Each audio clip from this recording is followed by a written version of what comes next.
Hey guys, Rick Stone here from Stony Acres Gardening. Welcome to my YouTube channel. Today we are going to be talking about what you can be planting indoors under grow lights in zones 5, 6, and 7 during the month of January. Okay, I know it sounds early, but there are some things that we can get started.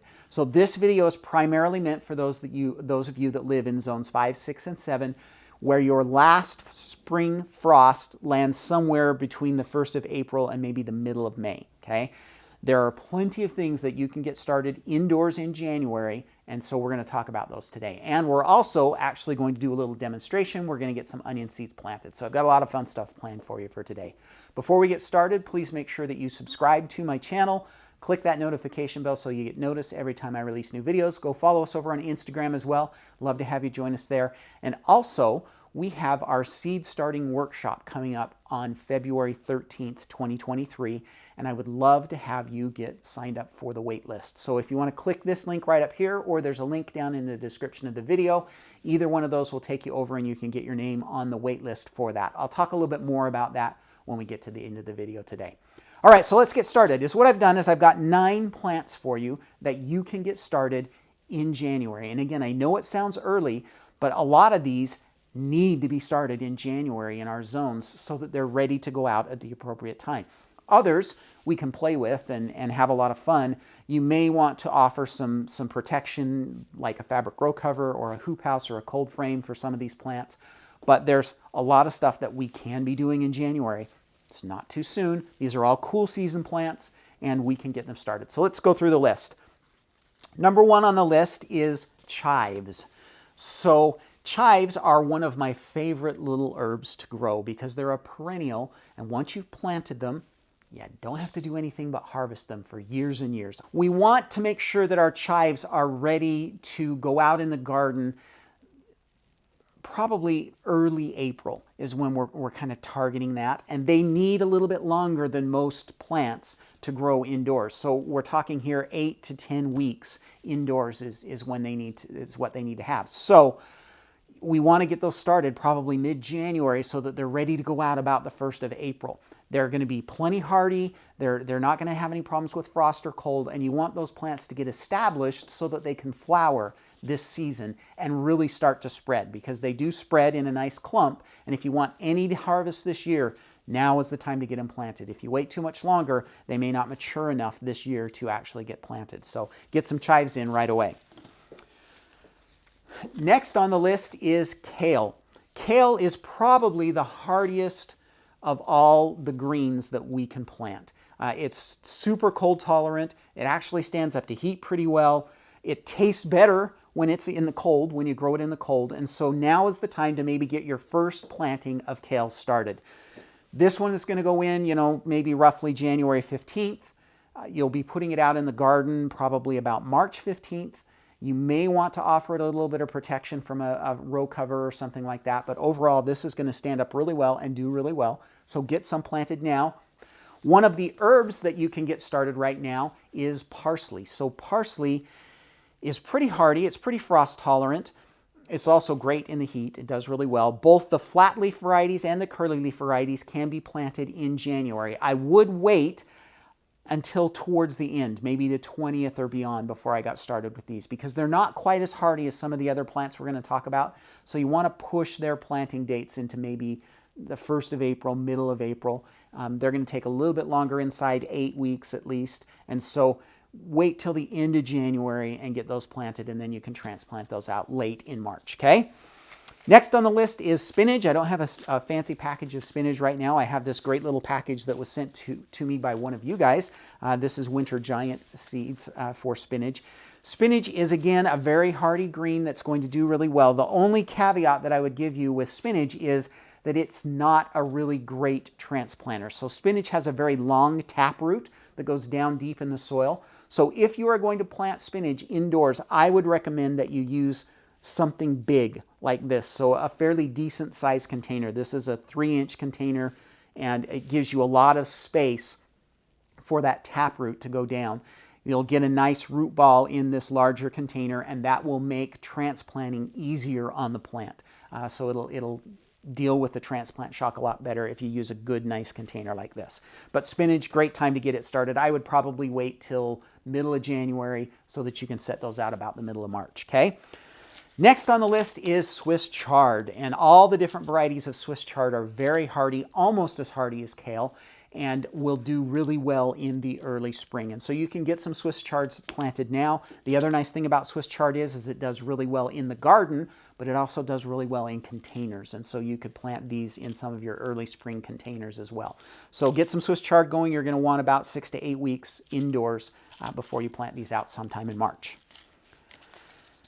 Next on the list is another very hardy green, and this is a variety of bok choy that is called Tatsoi, and it's spelled Tatsoi, Tatsoi.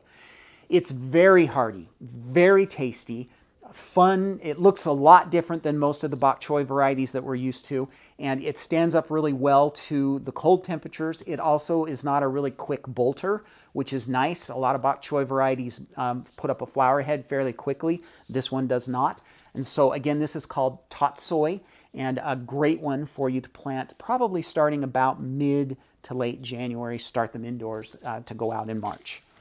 And then last of the leafy greens that we have today is lettuce. Now, lettuce is definitely not as hardy as a lot of the other things that we have talked about. And so you are going to want to plan on putting these in a hoop house, maybe a cold frame, maybe covering them with a fabric row cover, or you might want to push off that planting date till right towards the end of January so that you're putting them out in the garden when things have started to warm up a bit. You know, late March, early April is when we want to be targeting these, unless you have some protection for them, okay? So lettuce, another great one. A few maybe suggestions of varieties that I would give you for this time of year would be one called Winter Density or another one called Nevada. Both of those are really cold hardy and should do really well. And then last on the list, our last two, are leeks and onions. And now is a good time to get both of those started. With leeks, you can probably wait a little bit longer. Late January is probably when you're going to want to put those in. They don't need quite as much time to get established. 8 to 10 weeks before is when you want to be starting those. With onions, though, we want to be starting those as early as we possibly can. For most of us in zones 5, 6, and 7, our plant date for onions is going to be sometime in late March, and we want a solid 8 to 10 weeks, maybe even 12 weeks if we can get it, of these growing indoors. That gets them well established and ready so that we can take them out and put them in the garden when the temperatures hit just the right time. Okay, so let's plant some onions. So what we're going to do today is we are going to plant some bunching onions. So I have Tokyo long white bunching onions, and then we're going to plant some red onions as well. And these are just traditional bulbing onions. So to do our seed starting here, there's a couple of things that I wanted to make sure that you were aware of. Number one, we want to be using a good seedling mix. Not a potting soil, we want a seedling mix. So this Black Gold is a great option. They're not sponsored, it's just a brand that I've used for years and love. The other thing that I want to make sure you do is you want to pre-moisten the soil. So when I mean pre-moisten, we need to add enough moisture to it so that when you squeeze it, it feels moist, kind of like a wrung out sponge, but when you squeeze it, you don't get any water coming out, okay? So kind of just right there at that wrung out sponge texture is what we want. That way the soil isn't going to be demanding water immediately, and we can kind of deal with getting the seedlings germinated. Containers that I'm using are these 3-inch containers. I like using bigger containers because I'm lazy and I don't like potting up. So we're going to use some bigger containers here, and we're just going to fill these guys right up to the top. So we'll just put a little soil in each of these.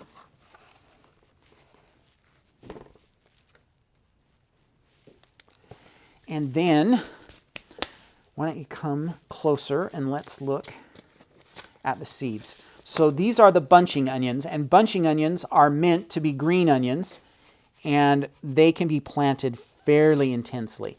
So those are the onion seeds right there. They're fun to plant because they're not too hard to deal with.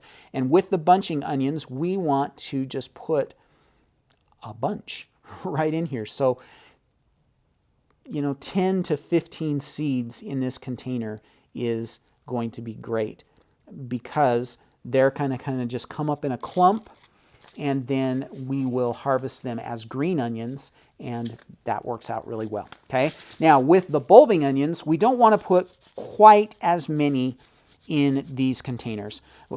Here with the bulbing onions, we want to be looking at somewhere between 8 to 10 seeds in a container. So we're just going to put these guys right in here. 6, 7, 8, 9, 10. Okay, so we just kind of spread those out. Then we want to put just a little bit of soil on top. They don't need a lot because they're a small seed. So we'll just put a bit of the moist soil on top. Cover those up, and then I'll obviously go finish the rest of these. But then other things that you want to do is once we have planted those, we're going to spritz them with a little bit of water from a spray bottle. We want to make sure that we get those seeds moist right away and that they have a good seed to soil contact. So you're going to just spritz those a little bit, and then we are going to cover them with some plastic wrap. Now, before you go crazy on me about using plastic wrap, I reuse this over and over again. This particular piece I've been using for about 5 years, okay? We are going to take these upstairs and we're going to put them in our seed starting setup. I am going to use a heat mat because a heat mat will help to accelerate the germination rate. So it warms up the soil. It'll cut our germination rate down. Usually for onions, we're looking at about 10 to 14 days for germination. With a heat mat, we ought to start seeing those guys germinate in about 7 to 10 days because it will cut down quite a bit. Now, you don't have to have a heat mat. It just takes a little bit longer for them to germinate, okay? Once they have germinated, the lights will come on, and the lights will stay on about 14 to 16 hours a day. The onion seedlings are going to be staying indoors for about 10, maybe 12 weeks. We're planting them now on January 6th. We're planning on putting them out probably about, I don't know, the 25th to the 30th of March is when they'll go outside. There you go. That is planting onions. Okay, that is all I have for you for this video. Before we go, I did want to make sure that I reminded you that we do have our seed starting workshop coming up on February 13th, 2023.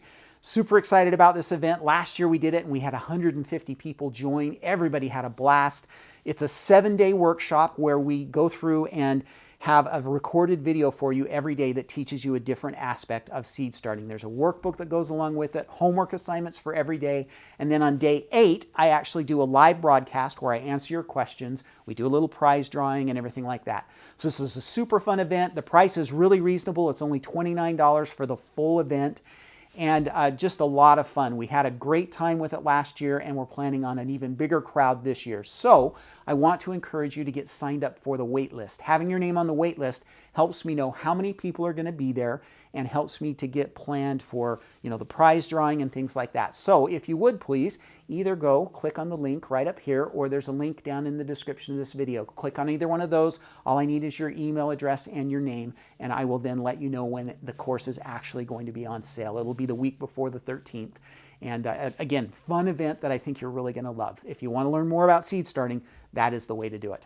All right, that's all I have for you for this week. Make sure that you get subscribed to our channel. If you like this video, give it a thumbs up. Let me know what you thought about the list, plus doing a little planting as well. Give me some comments on that, and we will talk to you next week. Happy gardening.